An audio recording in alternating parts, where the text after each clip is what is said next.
Салам маршалду, Надул Шайрга. Добрый вечер. Сегодня мне хотелось бы немного поговорить и рассказать о наших земляках, или, как сказать, на чеченцах,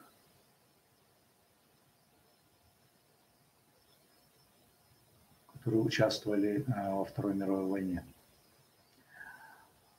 И некоторые интересные факты, о которых мне случилось узнать, о которых мне рассказали.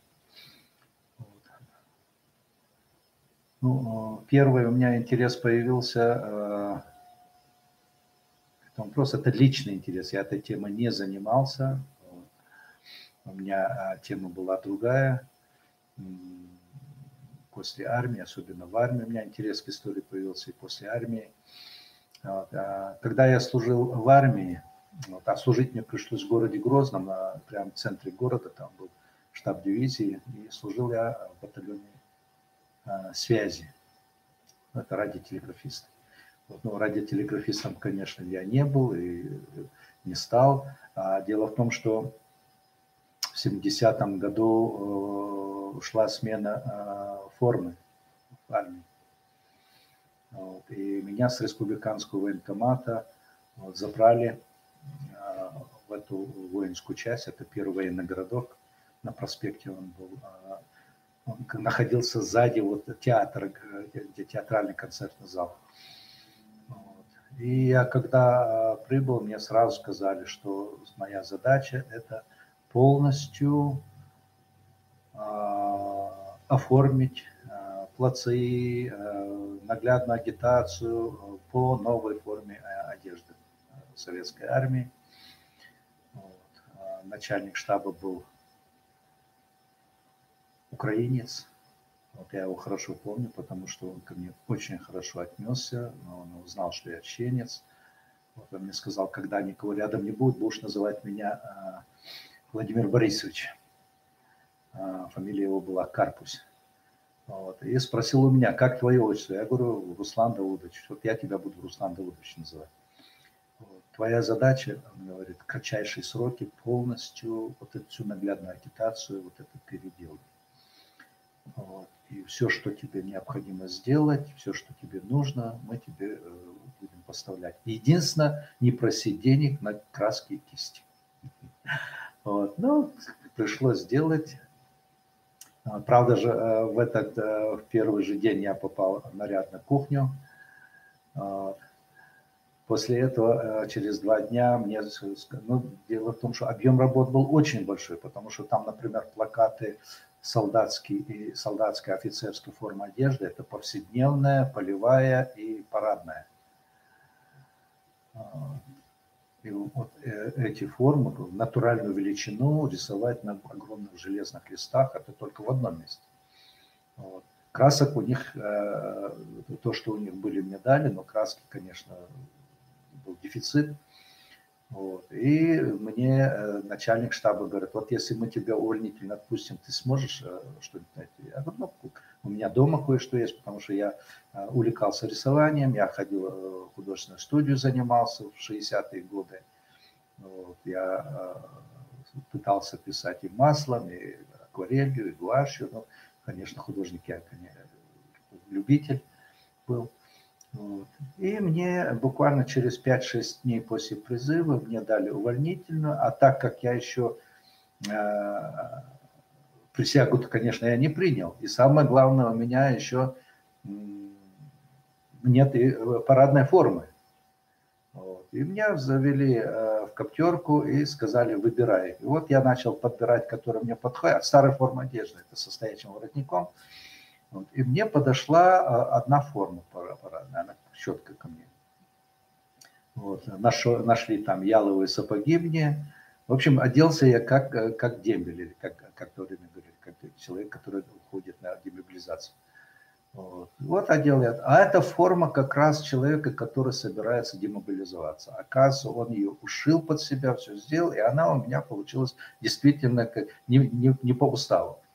Вот. Ну, я взял увольнительное, вышел и иду домой пешком, потому что пешком недалеко. Вот, прошел я город, перешел через мост, где кинотеатр «Космос», где 7-я столовая, там повернул налево на Московскую улицу. И вот по Московской улице я иду к себе домой. И вот на перекрестке, по-моему, сейчас забыл, как эта улица называлась, она перед университетом первым корпусом проходила, и Московской, там был военкомат, с которым меня призвали. Вот. А в военкомате у меня отношения сложились не очень хорошие. Перед призывом в армию мы жили в 2-3 кварталах от военкомата, вызвали моего отца, вот, и заявили, что мы его отправим белым медведем, чтобы он там свои права качал. Вот. Отцу было очень неудобно, он говорит, как же так, 18 лет, и вот так ты себя ведешь. Вот. Ну и они меня действительно, они записали меня в команду куда-то в Приморский край, там, во всяком случае, они говорили, ты у нас на Чукотке будешь пахать. Вот. И меня записали в команду где-то на Дальний Восток, очень далекие места.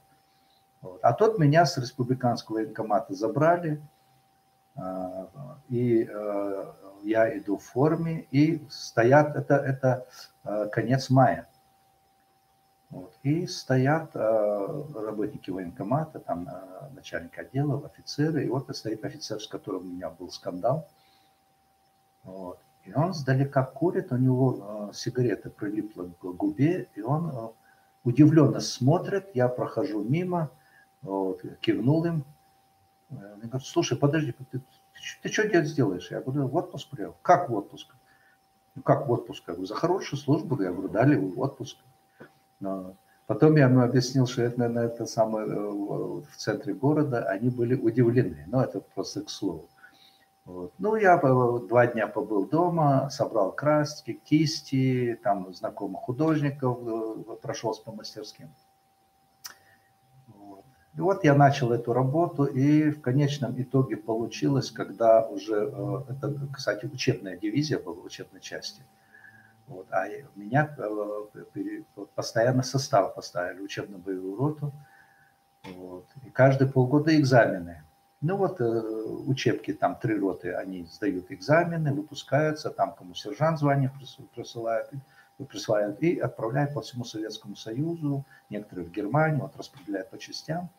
Вот, и в это время идет проверка, и вот там построили роту, проверяет, командир роты смотрит военный билет, мой военный билет, говорит, а где присяга? Я говорю, не знаю, я присягу не принимал. Как не принимал? Я говорю, меня никто не звал присягу принимать. А дело в том, что я, когда рисовал, я обычно до часу, до 2, потом сплю, утром меня не будили. Вот, иногда там просили, чтобы Дневальный мне завтрак приносил в казарму. Вот, я опять шел, у нас был огромный клуб, вот в этом клубе в фойе, вот эти железные, огромные эти листы, вот я их рисовал. Вот, некоторые приходилось потом, пока там краска подсохнет, бежишь на плац, там, значит, ставят лестницы, столы, вот я залазил, там некоторые вкопанные, мне приходилось там грунтовать и уже стоя рисовать там. Там уже строевая подготовка, ну, все эти рисунки. Ну и все про меня забыли, потому что я рисую. Вот. И вот срочно сделали присягу, но речь не об этом, а дело в том, что у меня почему-то очень неприязненные отношения сложились с замполитом батальона. Вот. Бедняга был очень возмущен, когда узнал, что какой-то чечен попал в батальон. Вот. И буквально это было недели через 2, как я призвался, а начальник штаба, они решили мне, значит, дать тепленькое место, это учебный батальон, вот, и за учебными классами. В штабе батальона был кабинет, и там была литература для служебного пользования. Это для радиотелеграфистов, для всех. Вот. И вот мелкие вещи, чертежи я там делал, и вот я сижу там делаю, и вдруг в коридоре, значит, я слышу голоса, как это чечен попал к нам, это бандиты, их Сталин это самое, Хрущев вернул, вот туда. Вот. И мне просто неудобно как-то сидеть, когда говорят о чеченце, а я один чеченец. Я вышел в коридор, вот, и стоят несколько офицеров, в том числе мой командир роты. Они стоят ко мне лицом, а это, оказывается, замполит батальона, капитан. И он их агитирует. А им неудобно, растерялись, они смотрят на меня там. И в это время замполит разворачивается, увидел меня, улыбнулся. Я прав, Арсен Укаев? Ну, я мальчишка, сколько, 18 лет, я как-то и растерянно все. Я говорю, вы знаете, товарищ капитан, вы замполит батальона, вы должны, наоборот, контролировать, чтобы между солдатами не было национальной розни. Вы должны, вас поставили, чтобы вы проводили интернациональное воспитание, а вы здесь стоите, я говорю, нагнетаете обстановку и выступаете против национальности. Вот. Вы говорите, в спину стреляли. Вот. Не дай бог, я говорю, если начнется война, я говорю, я вам первую пулю пущу. Ну, сразу это, там как раз стояли офицеры, я по фамилии помню их, старший лейтенант Лиманский, начальник мобкомнаты батальона, командир взвода был Полис, он с Прибалтики сам был старший лейтенант, вот, капитан Кравченко, он был командир взвода. Вот. Кравченко, он меня обнял, сразу Арзик, почему-то они меня сразу Арзиком назвали, не знаю, Арзик, перестань, разве такие вещи можно? Ну, сразу узнал начальник штаба меня вызвал, ты что, говорит, ты с кем связываешься? Теперь сразу, говорит, он прокуратуру напишет, этот самый. Это очень грязный человек. Оказывается, все офицеры его боялись, он там на них и строчил и доносы, и все, как они объясняли. Это очень грязный человек, ты его не трогай. Но после этого тот начал потихоньку мне мстить и подсылал старослужащих, чтобы, мол, покажите этому молодому.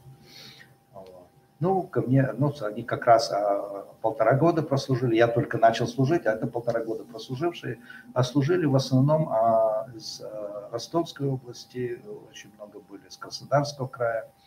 Вот. Ну и у нас вот в нашей роте были Пелешенко.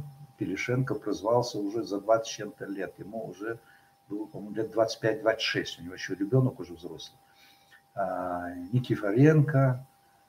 Вот. Там еще несколько фамилий, я сейчас на слух все не помню. Вот. Ну, он их начал подговаривать. Вы, мол, старики, а что вы, мол, какой-то член, а вы не можете его там приструнить. Ну и у нас несколько раз прошли стычки. Вот. До драки, конечно, не доходило, но стычки, кстати, это учебная часть, и там все-таки не как, например, в строительных частях, порядок все-таки наблюдали, чтобы ни в коем случае не было ЧП, чтобы драки.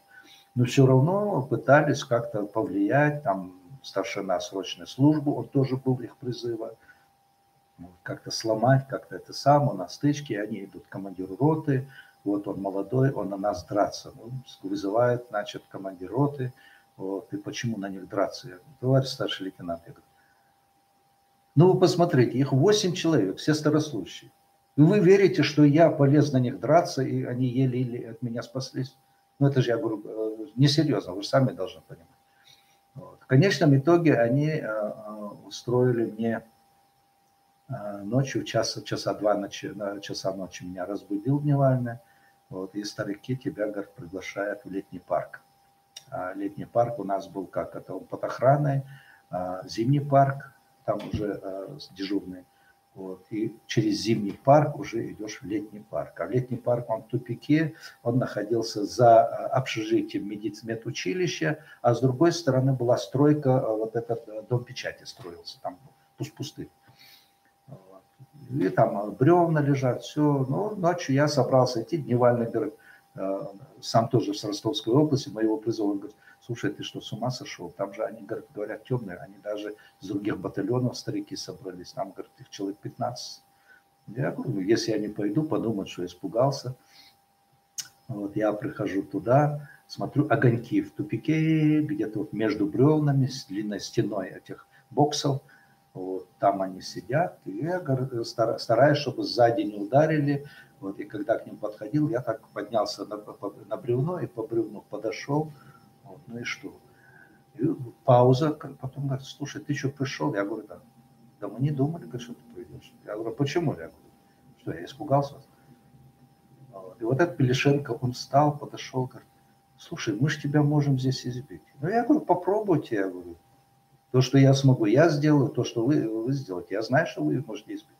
Вот. А там был у нас ремонтно-восстановительный батальон, из батальона там были. Вот. И вот это Пелешенко, он, значит, подошел и говорит: Арзик, ты извини, что мы себя так вели. И он полез обниматься, он высокого роста, он где-то под 1,90 м рост, 1,85 м, 1,87 м, много выше меня. И вот этот Никифоренко тоже. Вот. Он меня обнял, ты извини, и он говорит: слушайте, говорит, вот я призвался, вот эти сержанты, старослужащие, они моложе меня. И я, говорит, кукарекал, я на табуретку становился. Говорит. То, что они говорили, я делал. А вот ему 18 лет, говорит, и вот несколько раз мы его окружали избить, а он, говорит, не дал себя сломать. Такого человека. И вот они ко мне отнеслись нормально, но об этом случае узнал секретарь комсомольской организации, был Сербуль, кстати, тоже ростовский. И он меня вызывает, Руслан, ты мог бы зайти? Слушаю тебя. Я говорю, да нет, я говорю, нет, мне рассказали те, кто там был, он говорит. Как было вот это, ты знаешь, вот замполит, он тебе очень это самое плохо относится. А он ходил слухи про чеченцев, там они солдатами, он скажет, они, там это, чеченцы вырезали гарнизонный караул для того, чтобы получить шинели, из которых чеченские женщины шьют тапочки. Вот. Но я размял, но все равно верят, понимаете, в чем дело. Вот. Был такой Бондаренко, он на год больше меня прослужил, Вася, тоже высокого роста, здоровенный. Я говорю, да вы что, серьезно, что? Но у нас, как учебная боевая рота, иногда лекции читали с прокуратуры, а там рядом находилась военная прокуратура. Вот. И вот с военной прокуратуры, по-моему, старший лейтенант, по-моему, был, или капитан, фамилию я помню, Алхазов фамилия, по-моему, Осетинов.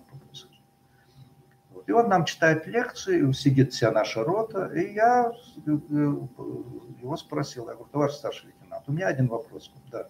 Скажите, в каком году, вот с конца 50-х годов, вот, в Чечено-Ингушской ССР был вырезан гарнизонный караул? Он удивленно посмотрел, он говорит, никогда не был вырезан. Я говорю, ну вот солдаты говорят, я говорю, что у них точные сведения, что якобы вырезали гарнизонный караул. Он говорит, нет, этот случай был в 50-е годы в Астраханской области, когда была амнистия очень большая, в то время были очень много выпущенных заключенных, 50-е годы, и они в Астраханской области, там несколько поселков на вольных поселениях, а недалеко какая-то часть степи стояла. Вот там, он говорит, гарнизонный караул, действительно солдаты были убиты. Видимо, у них солдаты, как вот стычка у них была, вот были убиты. Других случаев нет. Но эти провокации продолжались. И вот меня вызвал этот самый секретарь комсомольской организации. Он, видимо, знал об этих разговорах. И он говорит, Руслан, а вот ты не мог бы хоть немного рассказать о чеченцах, ингушах, там, о войне, вот это, можешь что-нибудь рассказать? Я говорю, хорошо, я попробую. А там же в этом городке был музей боевой славы этой дивизии. Эта дивизия, она дошла, по-моему, или Будапешт, или Прага, или что-то такое, гвардейская дивизия. Ну, я начал собирать материалы, попросил увольнительно, сходил домой, там кое-что собрал, брошюрки. Ну, там хотя бы, он говорит, минут на 20 я батальон соберу, чтобы, говорит, вот этим слухам положить конец. Вот. И я начал копаться, там были копии подшивок газет времен войны. Газета «Правда», газета «Известия». Вот там я, кстати, для себя очень интересно подчеркнул. Вот.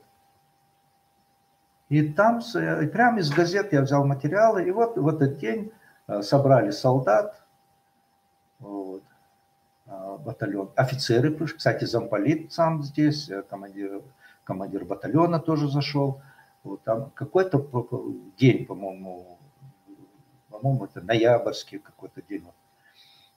И я где-то 45 минут, более 45-50 минут я рассказал о черных ушах, как они воевали на фронте, где они были. И тут же я говорю, вот, чтобы не быть голословным, я прямо, у меня заложил я газеты, я говорю, вот в газете «Известия» такого-то числа, там 42-й год, 43-й год. Вот газета, я говорю, 44-й год, сейчас точно не помню, где-то середина января, по-моему, 20-19 января 44 года, по-моему, газета «Правда». Это как буквально перед выселением. Вот. И вот там, значит, я читаю эту статью, 400 фашистских солдат, это я дословно помню, 400 фашистских солдат и офицеров уничтожил сын свободной Чечни, коммунист Абу-Хаджи Идрисов. Бьет он врага в обороне, бьет он врага в наступлении. Это буквально вот перед выселением. И вот это прочитал. Вот, да, даже офицеры очень интересом слушали, когда закончили вопросы. Вот, и потом они подошли, многие офицеры подошли, обнялись. Мы, говорит, не ожидали. Говорит, Арзик, ты вообще очень интересно рассказал. И солдаты сразу как-то, отношение все как-то изменилось. Все-таки, видимо, для них тоже интересно, когда человек моложе их, вот он рассказывал. Вот. Секретарь комсомольской организации был очень доволен. Вот. И вот после этого, после этих случаев, я вот специально подбирал материалы, я смотрел, еще удивился я, брошюра 45-го года, 46-го года, какого-то высшего военно-политического училища. И там дается список героев Советского Союза по национальности. Вот. Это, по-моему, 45-й год, это уже после войны. И вот там написано, чеченцы 5 человек. А я знаю только 4. Это Хампаша Нурадилов, Магомед Мирзоев, Ирбай Хамдей Булатов и Абу-Хаджи Идрисов. Это потом я узнал, что это был Дачиев, которого в Казахстане уже после этого лишили звания. И после этого вот у меня этот интерес был, и когда и историей я заинтересовался после этого, потому что вот огульные вот эти обвинения, охаивания, вот это к этому привели. И больше еще было к тому же. Дело в том, что мой двоюродный брат, он пропал в Брестской крепости. Это мамин старшего брата, сын моей мамы. Старший брат моей мамы был намного старше, потому что он от первой жены был. И мой двоюродный брат, получилось, он был всего лишь на 3 года моложе моей матери. Он был 20-го, 21-го года, 20-го года. В 1939 году его призвали, и он оказался в Брестской крепости. Но его интересно, потому что мамин брат работал в книжном издательстве. Одно время был он ответ-секретарем книжного издательства, но в 1937 году его арестовали. В то же время арестовали одновременно Саида Бадуева, вот писатель был чеченский. Дело в том, что и Саид Бадуев, и мой дядя, они вместе до революции учились в реальном училище, как 4-классное училище, реальное училище было. И незадолго до его ареста появилась статья, что вот враг в овечьей шкуре среди нас. И их арестовали, оказывается, их сразу расстреляли, но полгода моя мама, его жена, все ходили в НКВД, вот, а их, оказывается, уже не было в живых, их расстреляли. И, конечно, в итоге, кстати, самое интересное, передачи брали, которые они приносили. Вот. И, конечно, в итоге им сказали, что 10 лет без права переписки. То есть 10 лет без права переписки, это через 5 лет одно письмо он может написать. Вот. А двоюродный брат, сын моего дяди, он в это время учился в мединституте Махачкале после школы. Ну, вот эти события, он вернулся, бросил институт, вернулся, вот, поехал в Старые Таги, потому что жена моего дяди, она была из Старых Атагов. Вот. И работал в школе учителем. И заочно поступил в Грозненский пединститут. 1939 году забрали в армию, вот, и попал он в часть, которая в 1939 году была дислоцирована в Бресте. Вот его батальон находился в Брестской крепости.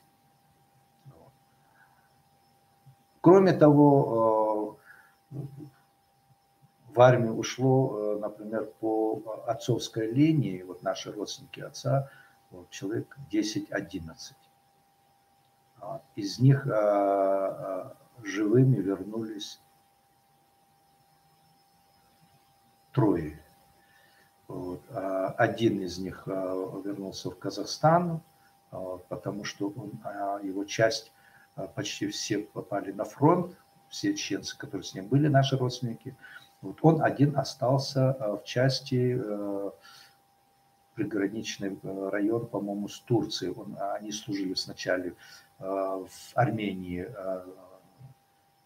город или станция Дилижанка. Вот, адреса вот. Вот. Второй, он был офицер, вот, старший лейтенант или капитан. Он вернулся домой буквально за месяц до выселения, потому что он очень сильно искалеченный. Вот. Моя мама говорила, он просто увешан орденами был. Вот. У него и Кутузова там, и Невского, Звезды. Вот. Он был под Сталинградом воевал. Вот. И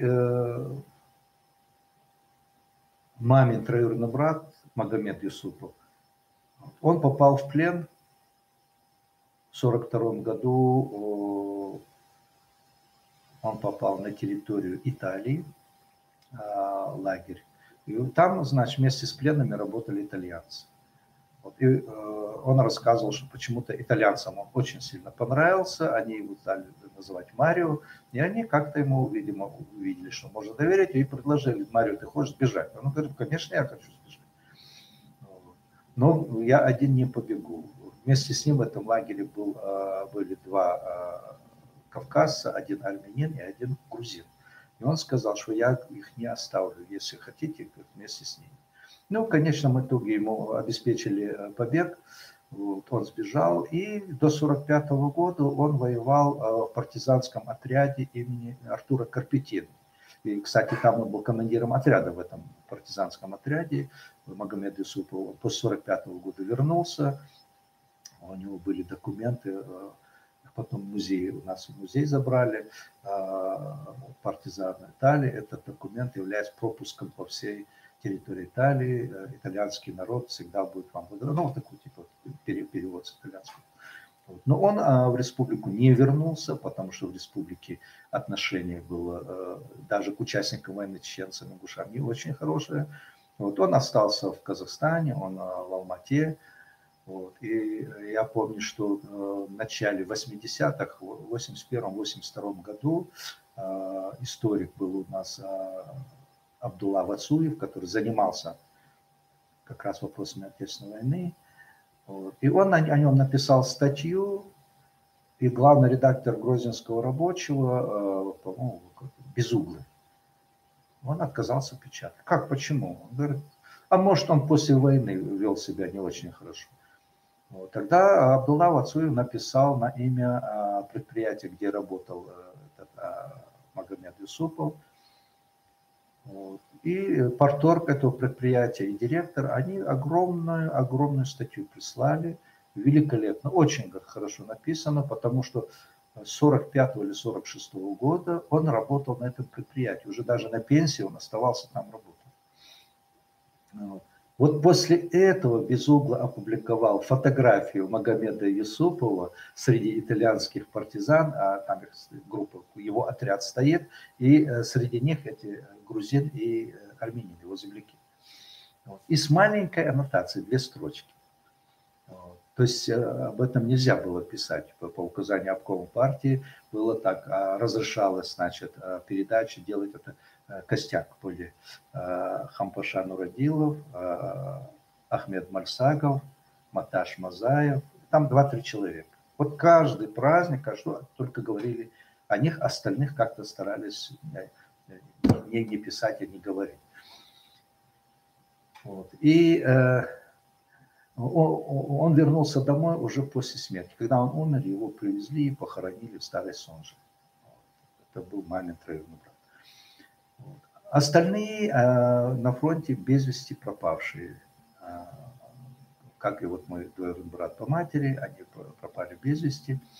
Вот. И вот меня, конечно, это интересовало, и когда я вернулся с армии, и вдруг кто-то мне сказал, что вот есть такой писатель Халид Ашаев, и он собирает материалы и пишет книгу об участниках обороны Брестской крепости. Это было в 1973 году.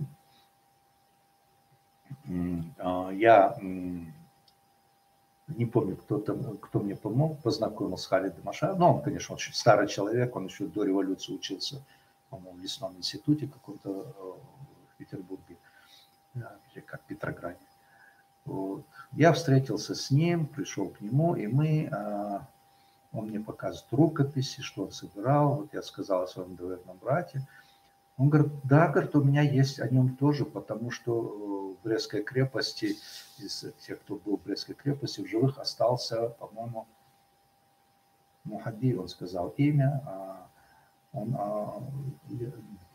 вырвался из Брестской крепости, живых двое было. Дело в том, что мой двоюродный брат призывался в армию из старых атагов. И всего из старых атагов 17 человек попали в Брестскую крепость. И он говорит, что по словам этого Мухаддина, они Шарпудина живым видели в эту ночь, с 21 на 22 июня, потому что в это время с отпуска приехал чеченец, который побывал дома, и они, все земляки, чеченцы и гуши вместе из соседних частей собрались, часов до 2, до 3 мы, говорит, там танцевали, разговаривали, там слушали его. Вот, легли спать, и только легли спать, только заснули, и вдруг начались взрывы. После этого я, говорит, не видел Шарпудина. Вот. И вот, когда мы посмотрели, он собирал материалы, например, это Газиков из Ингушетии. Вот. Он потом в партизанском отряде был, на территории, по-моему, Белоруссии воевал. Вот. Потом уже, когда вместе с Красной Армией он до конца войны довоевал, там у него вот воспоминания все были собраны, и в конечном итоге он ездил в Брестскую крепость, но всех они не учитывали, потому что нам нужны были доказательства, что они погибли в Бресте. Нужно было 2 свидетеля. Вот. Но у него собрано тех, кто был в Брестской крепости, я помню, на тот момент было, по-моему, 188 или 189 чеченцев, 17-18 ингушей, и потом у него там евреи, по-моему, 1-2 осетина, те, которые из Грозного призывались, из Чечен-Ингушетии, русские, татарин, там несколько других национальностей. Вот. И когда обращались о других родственников, он объяснял, что, оказывается, эти части, которые стоят вокруг Брестской крепости, находились только штабы, хозяйственной части, госпиталь, обслуга и пограничники. Вот. А основные части, они находились за пределами Брестской крепости. И от того, что, например, если вот этот штаб такой-то части находился в Брестской крепости, это не значит, что те военнослужащие этой полка или дивизии, они находились на территории Брестской крепости, потому что они находились в лагерях. В основном в полевых условиях находились. Он собирал материал о тех, кто непосредственно в Брестской крепости в то время был. Так вот, непосредственно на территории Брестской крепости, вот он тщательно их отбирал по воспоминаниям всех, кто остался живых. Вот. Их получалось где-то 230 с чем-то человек. Вот. И среди них был как раз Ангел Илаев, вот этот Шарпудин Закриев, вот. Это мой двоюродный брат из Атагов. Из Атагов как раз из Брестской крепости вырвались трое вместе с отрядом первый день нападения. Вот. Один товарищ их был ранен, они вырвались из Брестской крепости, соединились с частью Красной Армии, Вот, там они отправили своего раненого чеченца они, в госпиталь. Вот. И он погиб уже в эшелоне. Эшелон разбомбили самолеты, и он там погиб. Вот их двое осталось живых. Вот эти материалы вот у Халида Ашаева. Ну, публиковать ему в то время не давали, потому что об этом даже писать не давали, что чеченцы и ингуши были в Брестской крепости. Но он потихоньку вот это добивался. И в конечном итоге, по-моему, его сын, уже после его смерти, уже длительного времени, он издал «Брест орешек огненный», как раз вот с частью этих материалов. По-моему, даже не все материалы он туда включил. Отца уже в годы перестройки, и тот старались не давать. Вот. И вот этот интерес, когда я работал в музее, уже вот с Халидом Ашаевым, кстати, до самой смерти у нас были очень хорошие отношения, хотя я был мальчишкой, мне сколько, 21-22 года. Я помню, как-то он пришел на телевидение с костылем, он старенький, и в это время идет Резван Хаджиев. А они сами еще с 20-х годов, они в политотделе, там еще где-то они вместе были. Ну, они с гражданской войны они боролись за советскую власть. Вот, Халида Ашаева советская власть отблагодарила в 1937 году. Он провел, по-моему, лет 13-14 до самой смерти Сталина в лагерях. Вот, повезло ему, что он хоть живых остался. Вот. И вот этот Резван Хаджиев, он, значит, Халиду говорит: ты что, Эдгар, здесь стоишь? Тот говорит: да вот к другу пришел. Он удивился, говорит: как этот мальчишка? Он говорит: а ты знаешь, кто он такой? Нет, а кто он такой? А это, говорит, Джамалейлы, говорит, племянник сестры сына. Ты же Джамалейлы помнишь? Ну, конечно, он же в редакции работал. Вот они начали вспоминать вот эту свою молодость, и вот после этого Резван Хаджиев, обычно мы вот контактировали. Вот и с Халидом Ашаевым, он читал мне рукопись, показывал свою, которую он написал о Чечено-Ингушском полке, вот материалы, которые он нашел, там он показывал письма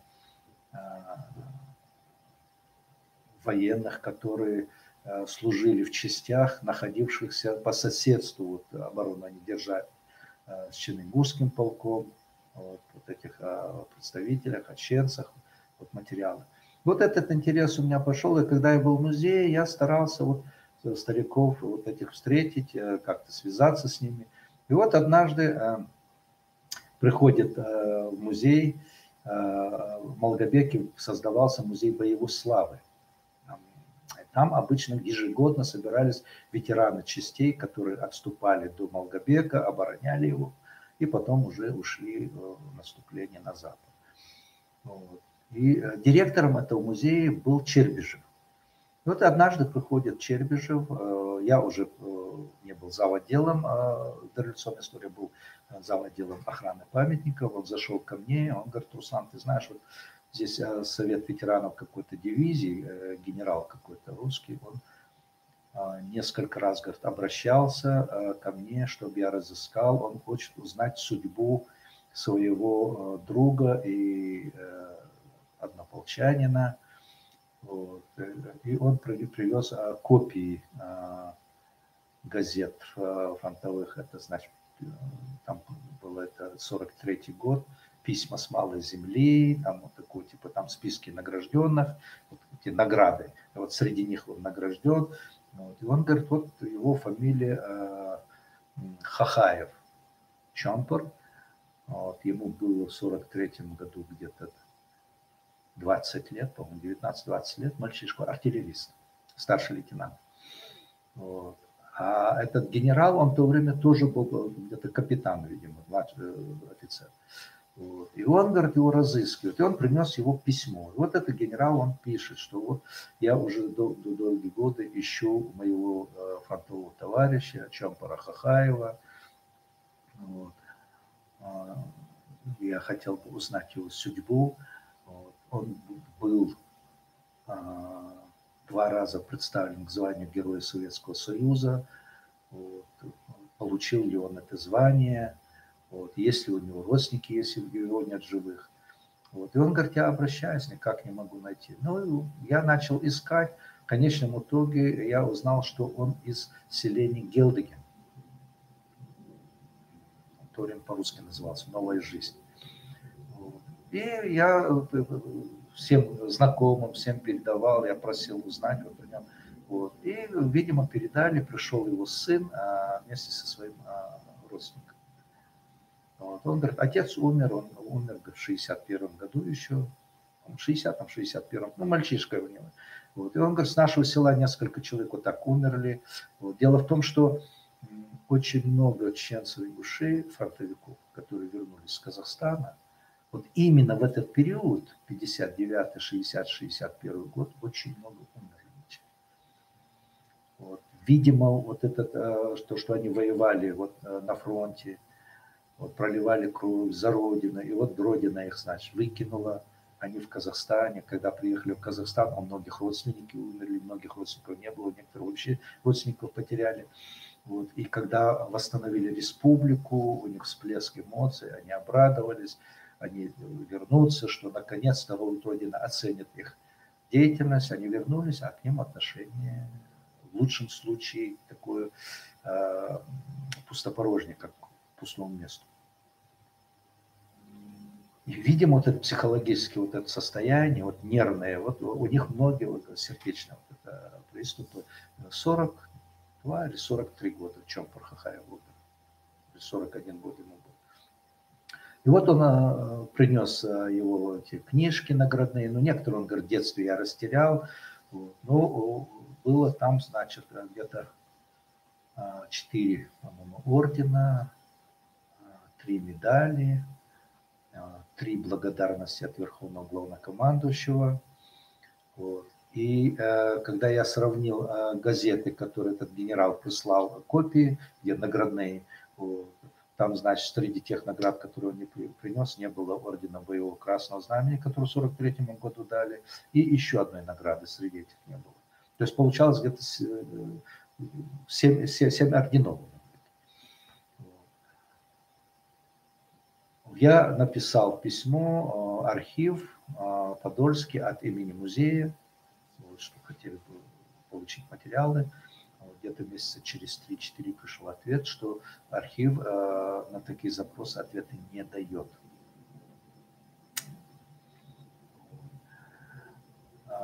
Музеи ко Дню Победы сделали выставку, там включили вот Чомкара Хахаева. В 1944 году, оказывается, его, когда с фронта сняли, офицеры дивизии за него поручились, и он попал в часть, в другую часть, и в 1945 году попал в Маньчжурию. То есть он после окончания этой войны он попал в Маньчжурию. В Маньчжурии у него вот эти благодарности были, вернулся домой, а он, когда вернулся в Казахстан, у него, в принципе, ни родителей, никого живых нет, они все умерли. Вот там он женился, вот этот мальчик, по-моему, еще 1 или 2 детей у него было, и он рано умер. Вот его история. Вот я немного растягиваю вот это, вы извините, вот, но хочу просто подробнее это рассказать. Вот. Второй был Базуркаев, Абдрахман Базуркаев. Он после войны попал в 1945 году, приехал в Казахстан и попал именно туда, где жили мои родители. Вот так они познакомились. И так потом, когда я родился, уже позже родство поддерживали с ним. Он сам был из Урус-Мартана. Кстати, тоже артиллерист. Награды, родители говорили, у него награды тоже увешаны полностью. Ордена, медали, вот, капитан. Вот. И в 1947 году ему что-то подставили, якобы у кого-то нашли мешок зерном, а тот сказал, значит, что это вот этот чеченец ему продал. Вот он работал в совхозе там. Его арестовали, лишили званий всех наград, вот, но узнали ветераны дивизии, которой он воевал, они ходатайствовали, его выпустили, вот, вернулся, у него сын, по-моему, был на год старше, по-моему, 50-го года его сын был, или 51-го года. Вернулся он, а потом, когда после смерти Сталина республику восстанавливали, вот, и я помню разговор, уже когда вернулись из Казахстана это было, вот, он часто приходил к нам, потому что в Казахстане вместе жили, брат его погиб на фронте, тоже артиллерист. Вот. И отец говорит: слушай, а почему ты не поднимешь материалы, чтобы вернули тебе награды? Вот. И звания, и награды, чтобы фронтовик. А он говорит: зачем мне это нужно? Я с этими орденами, эти ордена, медали не помогли ни моим родственникам, ни моему народу.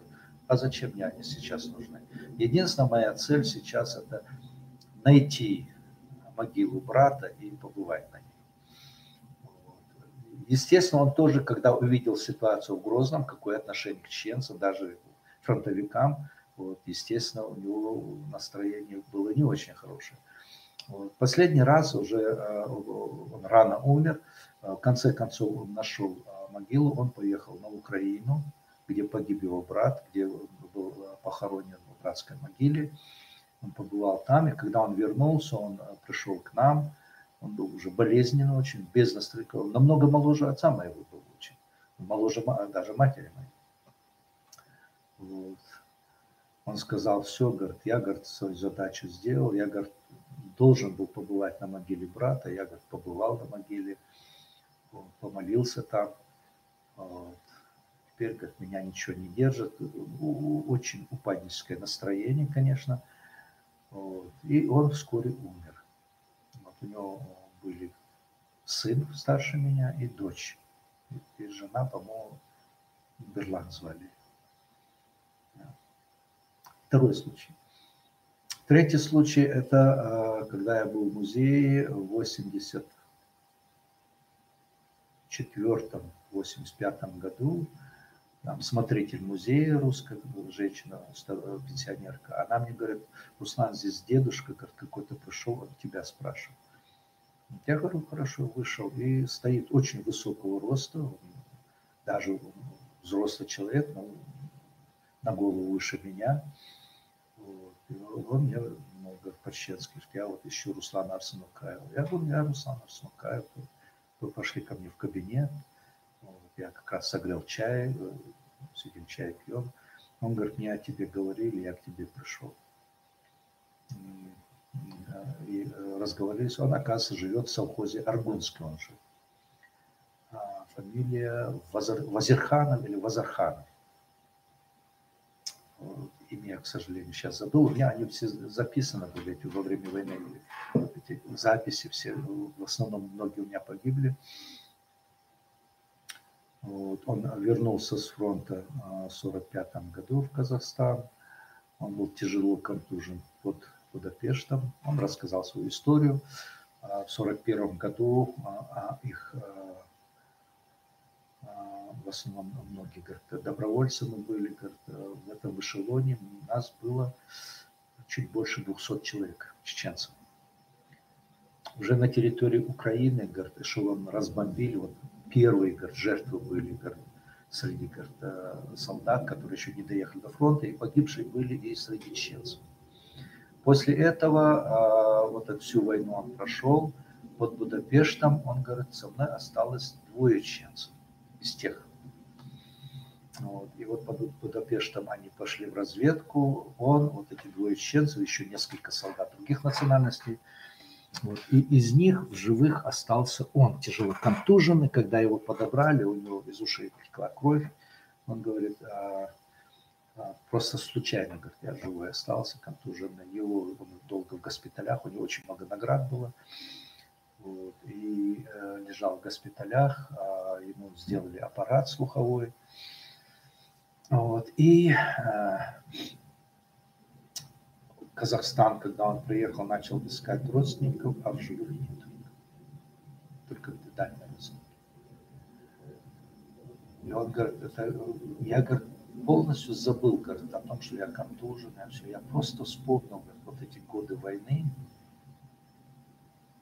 погибших, говорит, вот этих моих земляков. И в это время, говорит, наши семьи выкинули, и вот эти в Казахстане, говорит, живых никого нет.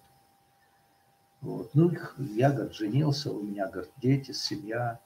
Вот. Ну, всю жизнь, говорит, сколько я жил, я мечтал хотя бы до смерти, хотя бы, говорит, попасть, говорит, сделать хадж и помолиться, попросить за своих, у Всевышнего за своих родственников, умерших в Казахстане.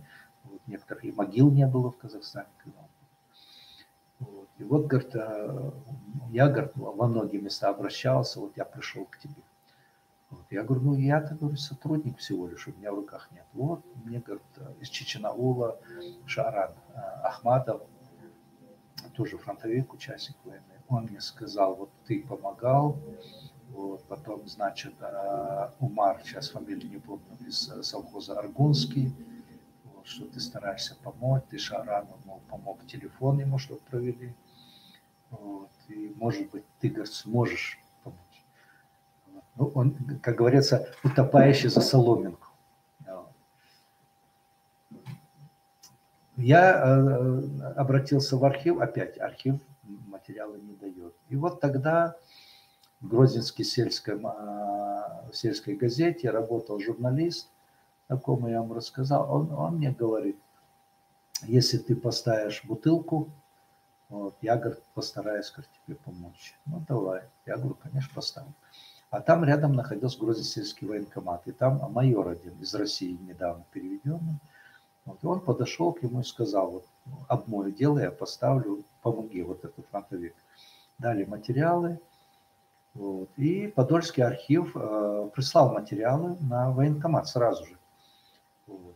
Но тот майор сказал, я в руки никому дать не могу. Естественно, мне он не стал показывать. А вот этот журналист, он зашел, он прямо перед ним, вот на столе лежат, он читал и зачитывал. И он, говорит, сказал, слушай, говорит, о таком человеке, наверное, фильмы надо снимать, говорит, художественные. Если бы он хотя бы по национальности был бы кто-то другой, наверное, о нем что-то писали. Вот сам русский так сказал. Ведь это же надо. Это он, оказывается, был в разведке дивизии, вот этих документах. Дивизии его с 43-го года у него была кличка «Волк». И там написано, что ни разу с разведки без языка он не возвращался. Вот.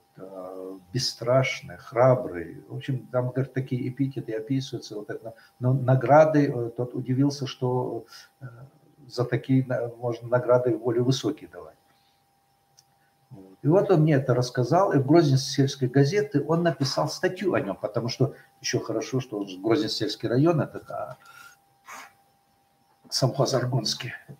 Вот. И я написал письмо, ну, к кому я обратиться мог, я встретился, вот то, что я рассказывал, Мирчева из президиума, и она мне сказала, Руслан, говорит, никаких шансов нет. Вот. Ну, письмо-то я написал, но ответа на этого никакого не было. Вот.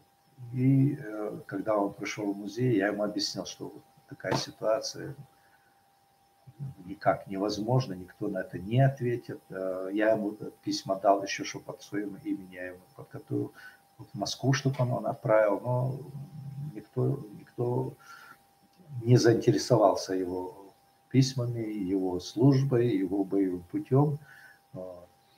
Он после этого недолго, по-моему, прожил, умер. Кстати, еще интересный момент к тому, что вот мне рассказал Рашид Джансаев. В 70-е годы в МГУ в Москве учился мой товарищ Абдрахман, сам из Гудермеса. И вместе с ним учился москвич Калмыков Саша Александр. Вот. Тоже как они с Абдрахманом были как Пат и Паташон, или как Тарапунька и Штепсель. Саша был очень высокого роста, где-то 1,90 м рост. Вот. И вот Абдрахман рассказывает, когда они учились, и Саша говорит, ты что, чеченец? Да, чеченец. И вот через несколько дней приходит, слушай, говорит, отец попросил, говорит, тебя привезти. Вот. Ну, я, говорит, вместе с ним, мы пошли к нему домой, они живут хорошо, говорит, зажиточно.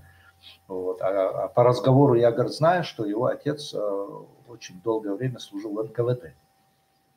Вот.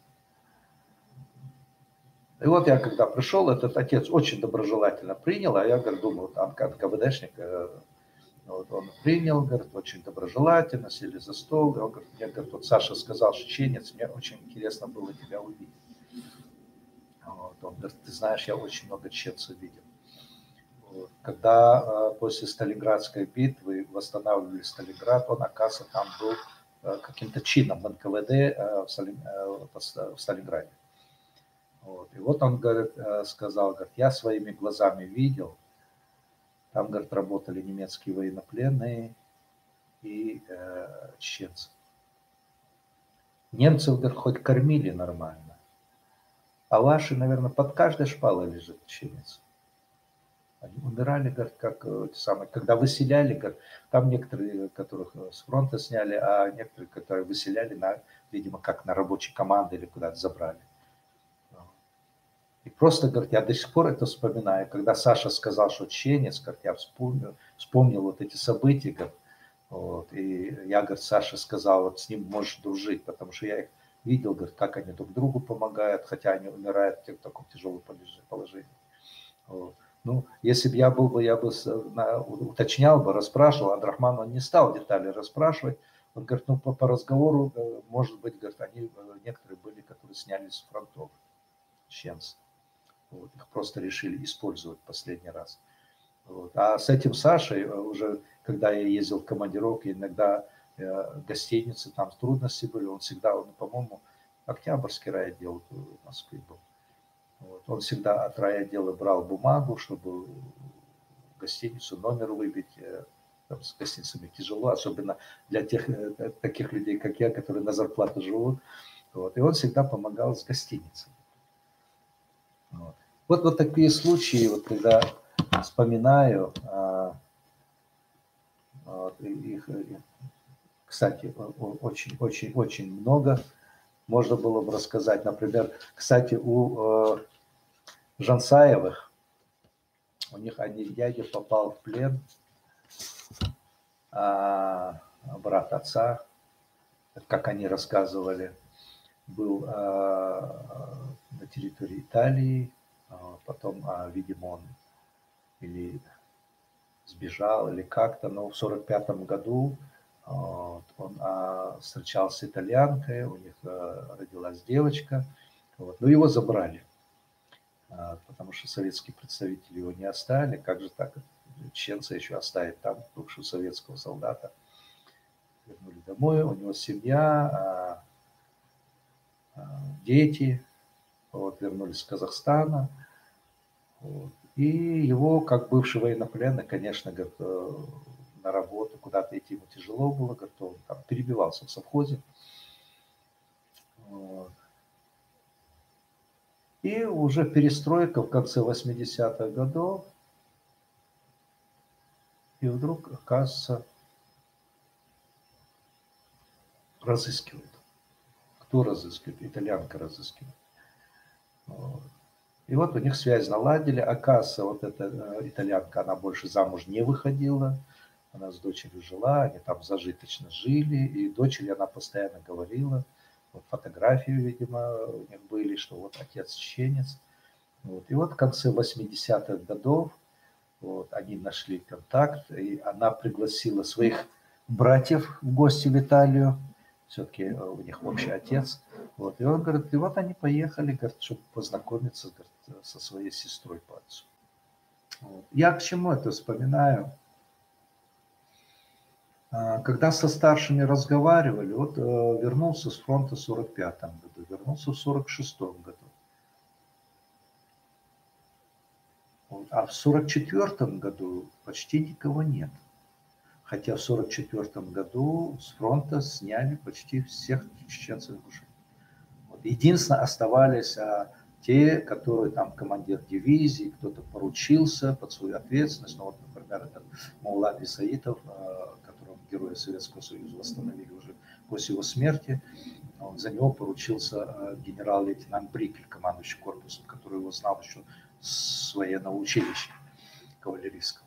Вот. И он уже с полком в корпусе Брикеля, вот, как говорил этот генерал-лейтенант Брикель, он в музей приходил до смерти в 80-е годы, он очень надеялся, что ему восстановят это звание Героя Советского Союза, что когда корпусу дали поручение прорваться сквозь оборону немецких частей и выйти к Эльбе,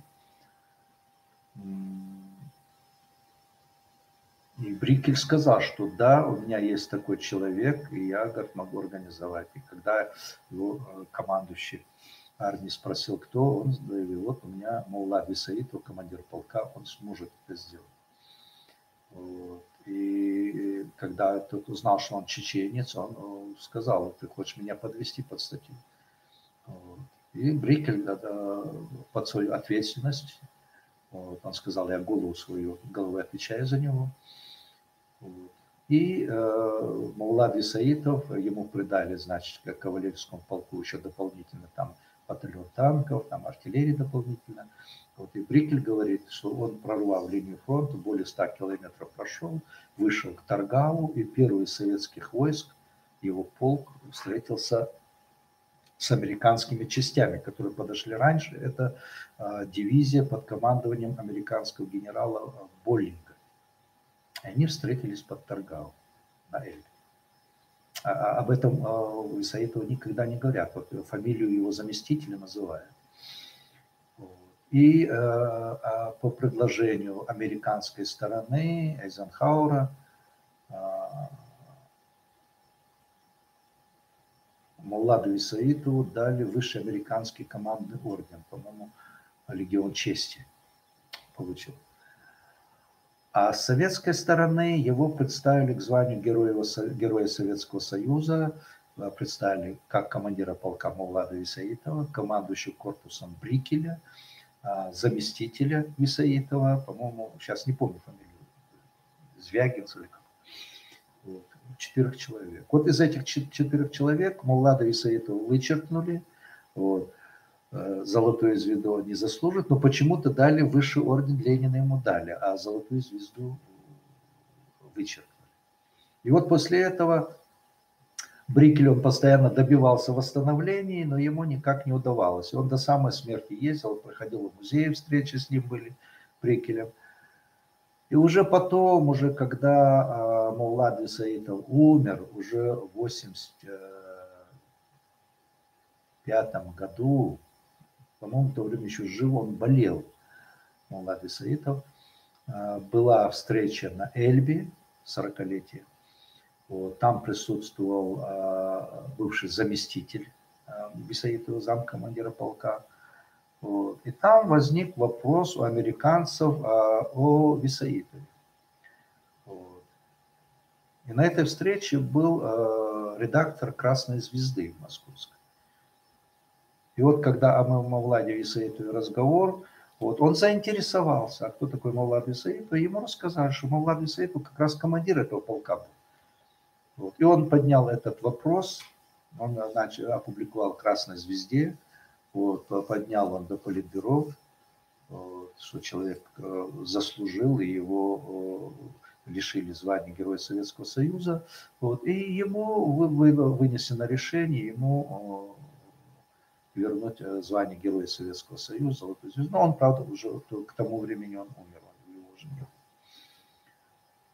Вот. Вот так же получилось и с Саккой Исаитовым, однофамильцем. Сакка Исаитов командовал Чечено-Ингушским кавалерийским дивизионом. Но в 1943 году национальные части были расформированы. Вот, Сакка Исаитов, он воевал в других частях. В 1944 году его тоже сняли с фронта, но за него поручились командование. Вот, и его отправили в другую часть. А в 1945 году, после окончания войны, его отправили в ставку командующего монгольской армии Чайбалсана, как советником он был.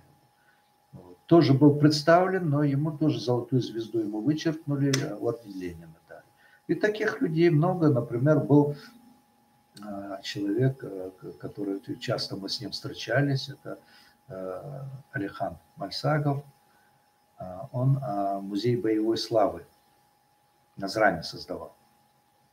он сам был контужен на фронте, он был начальник разведки дивизии, которая освобождала Крым.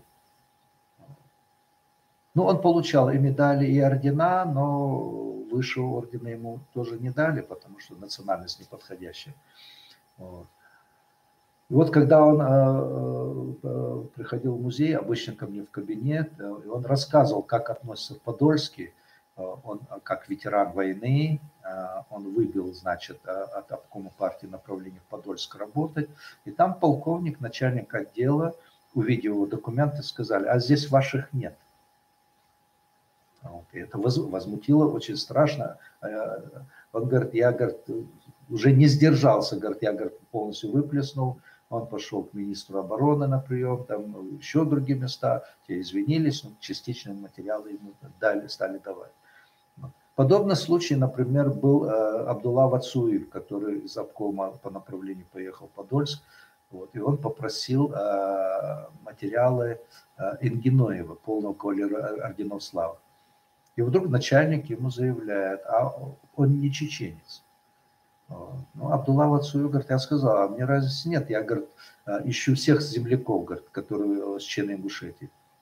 Вот, у нас интернациональное население. Принесли папку Ингиноева. Кстати, полных кавалеров орденов славы намного меньше, чем герои Советского Союза за время войны.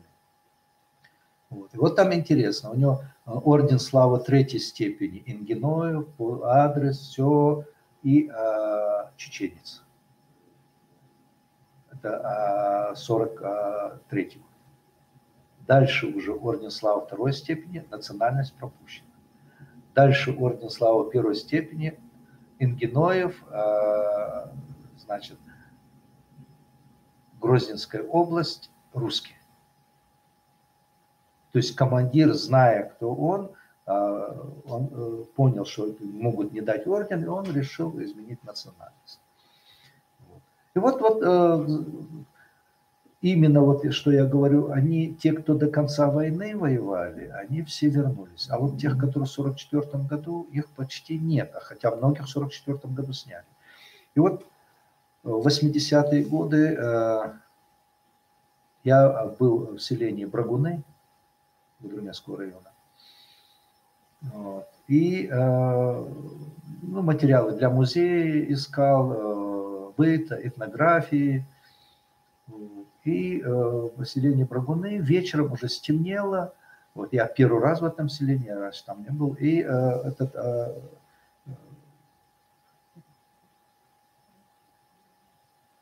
мужчина, у которого я был человек, ну, он старше меня, он был врачом Гудермесской райбольницы. Вот, Кусаев, Арби Кусаев, чеченец. Они сами из Брагунов. До выселения жили в Брагунах. Вот. И еще один товарищ со мной. Вот. И мы просто решили выйти, пройтись. Хотя там, конечно, очень темные улицы. И мы только вышли из их дома. Вот. И там сидит на скамейке старик. Ну, старик, как сказать, ну, наверное, в то время где-то моего возраста сейчас, наверное, лет 66, может быть младше, может быть, даже. Скорее всего, может быть, даже младше. И он поздоровался по-чеченски, он говорит, Арби, ты давно приехал? Тот говорит, да, вот недавно, говорит, решил просто проведать. А кто с тобой? Да, говорит, тот товарищ, он из Грозного музея, вот он в Гудермесе там встречался, собирал предметы быта, этнографии, материалы собирал. Вот я его решил привезти сюда, потому что у нас здесь некоторые вещи старые сохранились, вот, потому что когда выслали соседи кумыки, они сохранили вот эти вещи, которые там старые вещи не были. Вот. Ну, он говорит, как тебя зовут, узнал имя, говорит, меня зовут Мохмад. Вот. Ну, он по-чеченски, как чеченец, он чисто разговаривает. Он говорит, если ты не спешишь, присядь, я хотел поговорить. Ну, обычно старикам хочется поговорить. Вот как в старости я сам и за собой это замечаю. Вот. Ну, я рядом присел, он говорит, я тебе интересную вещь расскажу. Он говорит, ты султана знаешь, Дидиму? Он говорит, это двоюродный брат, вот это Арби. Я говорю, знаю, я в Будурмесе мы заходили к нему, я говорю, разговаривали. А Султан Дидимов работал инженером на заводе мединструмент Будурмесском. Вот. И он говорит, я тебе расскажу случай.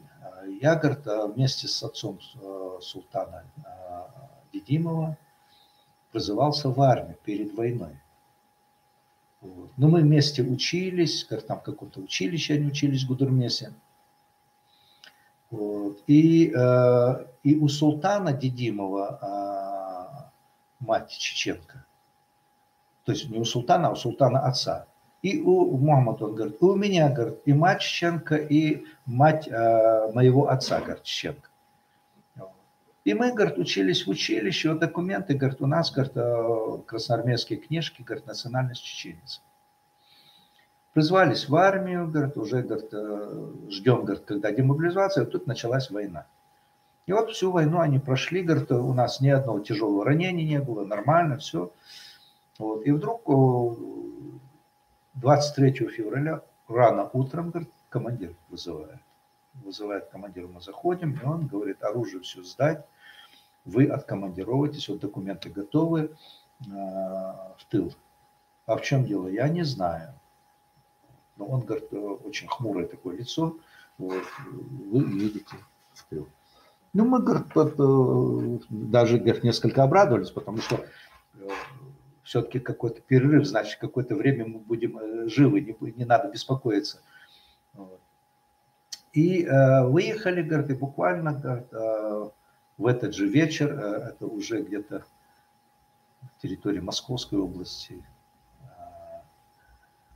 Полустанок, вот, мы вышли, говорит, и вот там прям недалеко, несколько сотен метров, вот, какие-то бараки, говорит, проволокой обнесено, часовые стоят, мы подошли, говорит, да, говорит, вам сюда.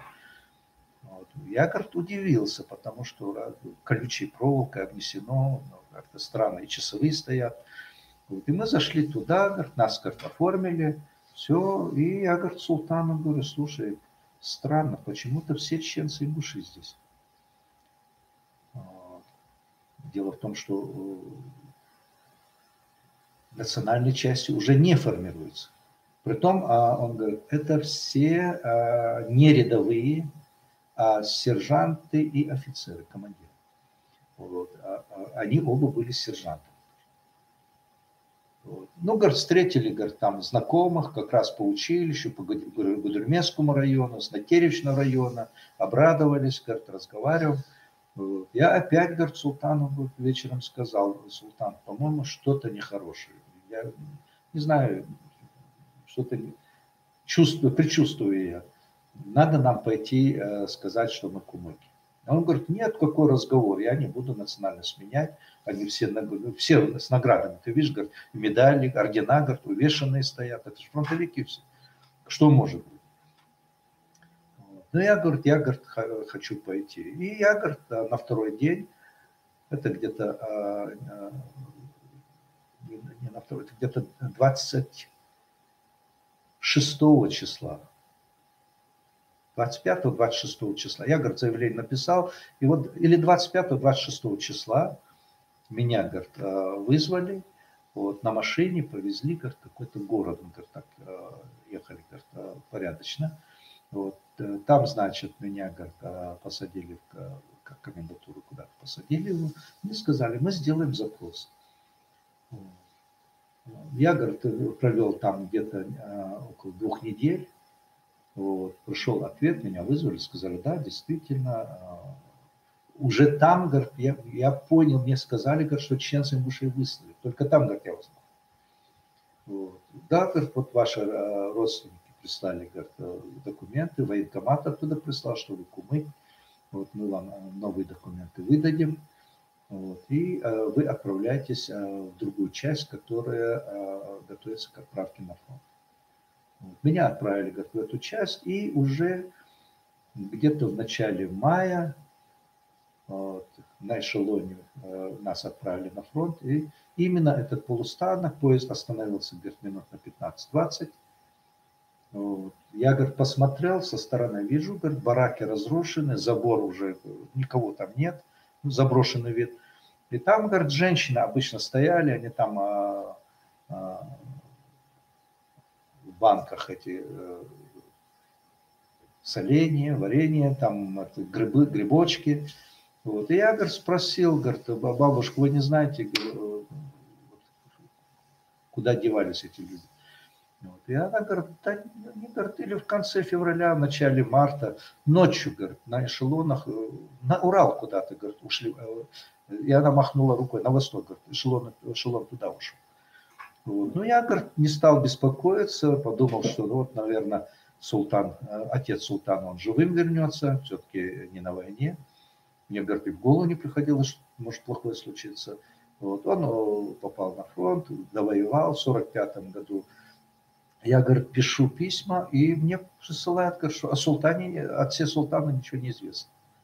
Судьба его неизвестна. Вот. И когда вернулся в 1945 году, он говорит, я написал, говорит, в архив, в Москву, говорит, в эти инстанции, через военкомат, оформил, что вот да, ищут султана, я не помню, из вот отца султана, Дидимова, такого-то. Пришел ответ, говорит, я, говорит, опешил. Там написано, официальный документ написано, Дидимов, такой-то, там все данные, подробные данные написано, пропал без вести 23 февраля 1944 года. Он говорит, ну 23 февраля, 24 февраля и 25 февраля как минимум, говорит, я с ним. Потому что 26 или 27 я из этого лагеря ушел. Вот. Другого ответа, говорит, мы так и не смогли найти. Вот. Потом восстанавливают республику. Вот. Кстати, сын этого Дидима, этот султан Дидима, он как только подрос, он родственникам своим по отцу, он говорит, я, говорит, пойду мать искать. А мать того выслали в Казахстан, жену этого фронтовика.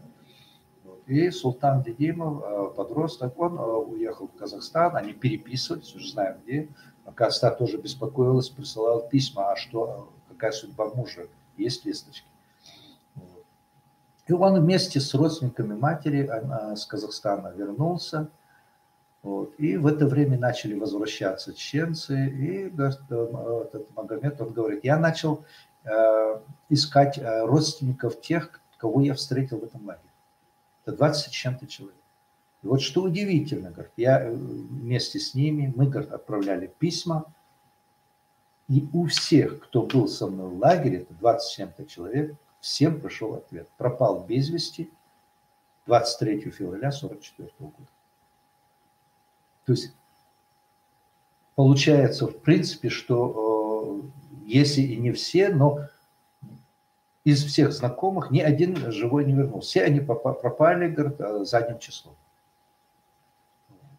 И он говорит, я, говорит, тебе это рассказал, говорит, что ты знал вот такие случаи, как бывали, вот как вот этот случай. И было там, он говорит, где-то 1700, около 2000 человек. И все были чеченцы. И этот случай я у него записал. Вот, и уже позднее, 80-е годы, как-то я встретился с товарищами из Ульс-Мартана, и Рашид Джансаев, брат его Али Джансаев, знакомые, очень хорошие ребята. Вот. И вот Рашид Джансаев мне говорит, рассказывает, ты знаешь, вот, там, о шабашке, об этом. Он говорит, вот, где-то в начале 80-х годов были они на заработках, где-то Байкал, Забайкалье. Вот я у него записал вот эти данные. Это Нерчинский район, селение Аликон. И, говорит, у нас, говорит, плотником, говорит, бригаду, говорит, мы взяли местного, говорит, звали его дядь Саша. Ну, он фронтовик. Вот. И вот, говорит, вместе работали, и он как-то сидит, он говорит, слушайте, ребята, вы же чечены, да. А я, говорит, вот хочу вам рассказать. Вы знаете, когда, говорит, в 45-м я вернулся с фронта, мне местные рассказали, что в 44-м году на станцию пришел эшелон, разгружали каких-то странных мужчин. Женщин не было, одни мужчины. Почему-то все они были в военной одежде, но без погон, в сапогах, как положено, в военной форме, шинели, все. Их увезли в тайгу, в глушь какую-то. В 45-м, 46-м, 47-м годах, он говорит, туда охотники все боялись, потому что там стояли НКВД, туда это запретная зона, туда нельзя было ходить. И уже где-то в 50-м, 51-м году люди, которые пошли там за грибами, там на охоту, они сказали, что там никого уже нет. Там, говорят, какие-то развалины бараки, очень много могильных холмов, забор, вот эти колючая проволока, все разрушено. И вот было интересно, говорит, единственный выход, говорит, только через нас. Но оттуда никто не вышел. И он, говорит, сказал, вот, наверное, их всех там захоронили. Вот. Все, говорит, сказали, что они в военной форме чечены. С женщинами, все, кто там, видимо, разговаривали с охранником, что чечены это были. И вот этот Рашид мне сказал, слушай, ты же историк, вот такую вещь мне рассказали, ты слышал подобное? И вот тогда я вспомнил то, что рассказывал Магомед. Наверное, вот это их отблагодарили за этих фронтовиков, за то, что они вот кровь проливали и загнали Забайкалье в тайгу.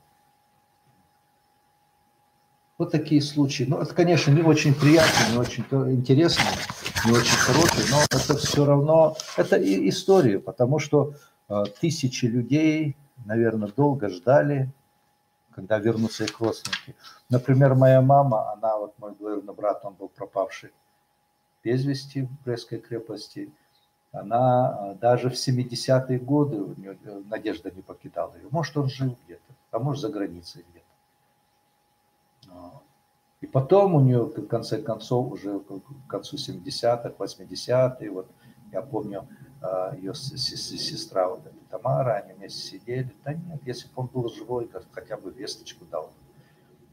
То есть надежда людей, обычно, когда без вести пропавшие, она до конца этой надежды теплится. И вот, наверное, если в живых кто-то остался у них, они тоже надеялись, что вот вернутся, вот они на фронте. Вот. Ну, а в принципе-то многие-то родственники в Казахстане умерли. У нас в музее была дворником солдат из селения Берткев. Очень веселая, она шутила, старушка. Вот. И вот она рассказала это самое. Она говорит, у меня слезы не текут, когда похорон, там что случается. Вот. У нее было 3 детей, как я помню.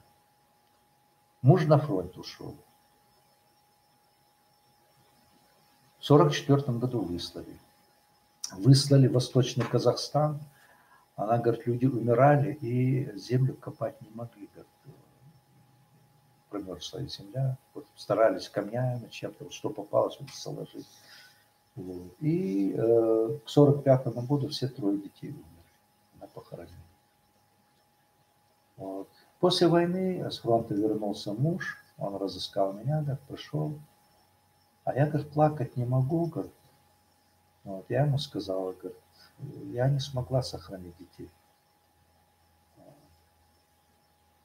А он с 1941 года, говорит, все эти годы прошел. Вот. После этого у них родился мальчик, но муж долго не прожил. И вот она этого мальчика воспитала. Говорит, он в музей приходил. Он говорит, я, говорит, ей сказал, зачем работать, я же за тобой смотрю. Она говорит, не могу я сидеть дома. Я среди людей хотя бы отвлекаюсь. Вот она там,